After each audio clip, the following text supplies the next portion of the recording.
Assalamualaikum warahmatullahi wabarakatuh. Perkenalkan, nama saya Gita Cempaka Indah. Saya dari semester 3 kelas A Fakultas Hukum Universitas Surya Kencana.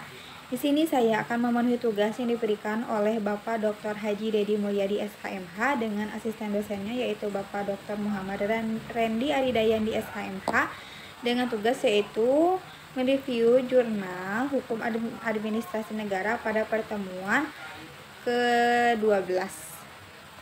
Saya akan menyampaikan resume buku dari Muhammad Lutfi semester 3 kelas A mengenai buku Hukum Administrasi Negara dengan penulis Profesor Dr.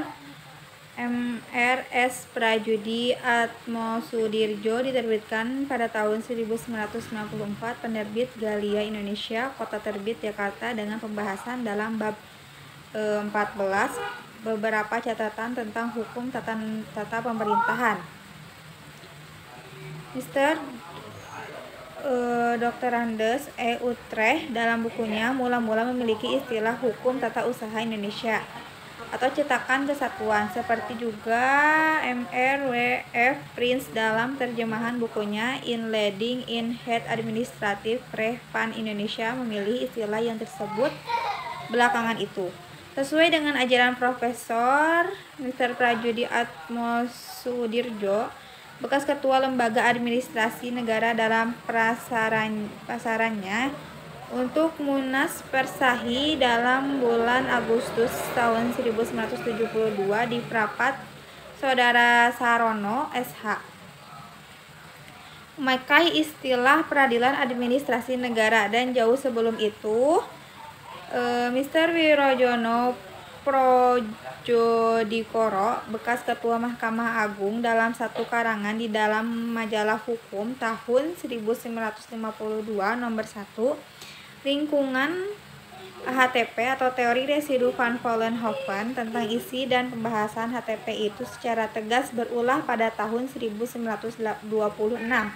oleh van Vollenhoven atau Profesor Mr. C. di dalam karangannya berjudul Omtrek van het Administrative Recht, diberi uraian secara konkret tentang batas-batas lingkungan HTP itu.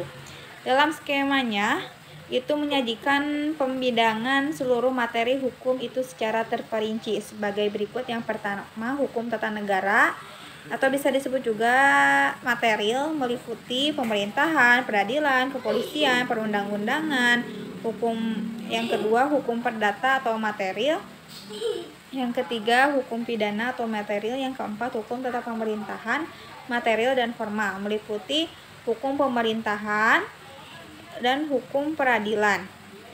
Nah, di hukum peradilan itu ada beberapa juga, ada peradilan tata negara, hukum acara perdata, hukum peradilan tata negara, hukum acara pidana.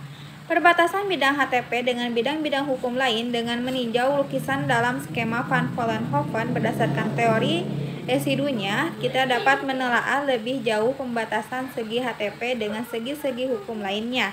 Misalnya dengan hukum pidana yang letaknya dalam lapangan hukum publik, juga dengan hukum perdata yang letaknya dalam lapangan hukum private. Mungkin itu saja yang bisa saya sampaikan pada review jurnal Hukum Administrasi Negara pada pertemuan ke-12 ini. Mohon maaf bila ada kesalahan. Wassalamualaikum warahmatullahi wabarakatuh.